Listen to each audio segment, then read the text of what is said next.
invité par Philippe Maris dans son entreprise.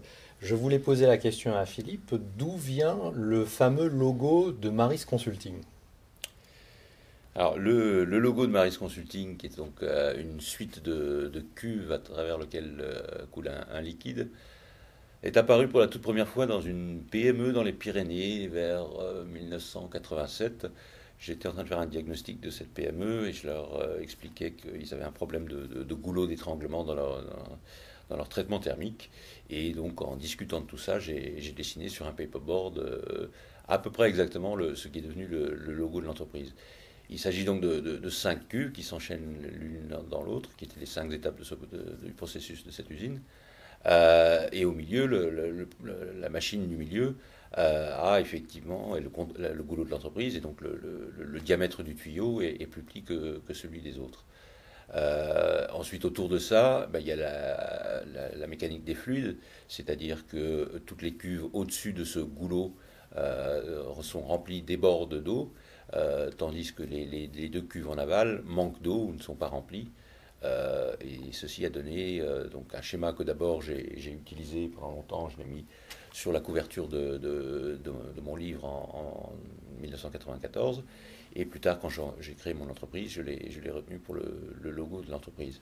Et c'est vrai que dans notre quotidien, on s'y réfère très souvent parce que il se trouve qu'un peu par hasard, c'est une très bonne synthèse de à quoi ressemble le monde réellement dans une quelconque organisation si on n'a pas pratiqué la théorie des contraintes. Je répète, la particularité ou le défaut du logo, c'est le monde du avant et pas le après, une fois on pratique la théorie des contraintes. Et c'est pour ça, pour les spécialistes, que on peut être surpris ou choqué par le fait que toutes les cuves en amont, les trois premières, sont remplies d'eau. Parce que ça, c'est ce qu'on rencontre dans une entreprise quand on fait un diagnostic, qu'on trouve le goulot.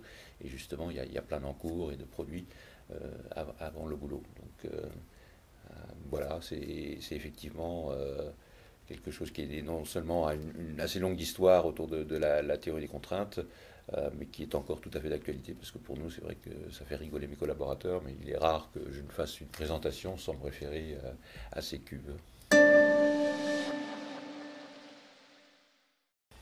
Alors, Philippe, tu m'as souvent parlé des trois types de contraintes. Est-ce que tu peux nous rappeler ce que sont les trois types de contraintes? Effectivement, dans le monde de la théorie des contraintes, bien naturellement, il y a beaucoup de discussions sur les types de contraintes qu'on rencontre, etc. Et parfois, les gens les mettent toutes dans un même panier, comme il y avait une sorte de contrainte. Et pour moi, il y a trois types différents de contraintes. La première dont on parle énormément, et c'est le point de départ, c'est donc normal, c'est typiquement une machine goulot dans une usine. Et donc ce type de contrainte, c'est la contrainte qui détermine les ventes, le throughput, pour utiliser le vocabulaire de la théorie des contraintes, à court terme, demain, dans le mois qui vient, etc. Donc ça, c'est le premier type de contrainte, celle qui détermine le débit des ventes à court moyen terme. Il y a un deuxième type de contrainte qui coexiste simultanément dans une entreprise avec la première, qui est ce qui détermine les ventes du futur à moyen long terme. Et typiquement, pour rester simple, c'est la recherche et développement et industrialisation de l'organisation qui prépare les produits du futur. Et dans cette partie de l'organisation, on va trouver une autre contrainte, que ce soit un métier, des machines à tester, des équipements de prototypage ou je ne sais quoi. Et celle-là détermine non pas le chiffre d'affaires d'aujourd'hui, mais le chiffre d'affaires à l'avenir, une fois qu'ils auront réalisé les nouveaux produits. Et enfin, donc ça c'est les deux grands types de contraintes, disons, opérationnelles. Et enfin, il y a une autre nature de contrainte, appelez-la métacontrainte si vous voulez, qui est que l'attention managériale, comme le disent certains dans la théorie des contraintes, le management est d'une certaine manière une contrainte, non pas physiquement parce qu'ils produisent ou pas, mais par leur mode de management et les règles qu'ils imposent sur le système. Et ceci est également vrai, toujours vrai. Alors pour le rendre un peu plus concret par rapport à ce que je viens de dire, effectivement, si on regarde une usine avec telle machine et dans la contrainte de la société, c'est cette machine-là et pas une autre parce qu'ils ont pris la décision de ne pas acheter une deuxième machine ici ou ils en ont acheté une grosse à côté, etc. Donc la contrainte qu'on trouve dans un atelier, c'est le reflet d'une décision d'investissement. Et donc c'est ce qui a défini telle et telle contrainte, c'est le management. Et je ne pourrais pas en dire beaucoup plus sur ce dernier élément, mais c'est vrai qu'il y a une bonne partie des réflexions autour de la théorie des contraintes qui soulignent que la capacité d'amélioration d'une entreprise est nécessairement déterminée par le management. D'autres le disent avec d'autres approches et d'autres mots.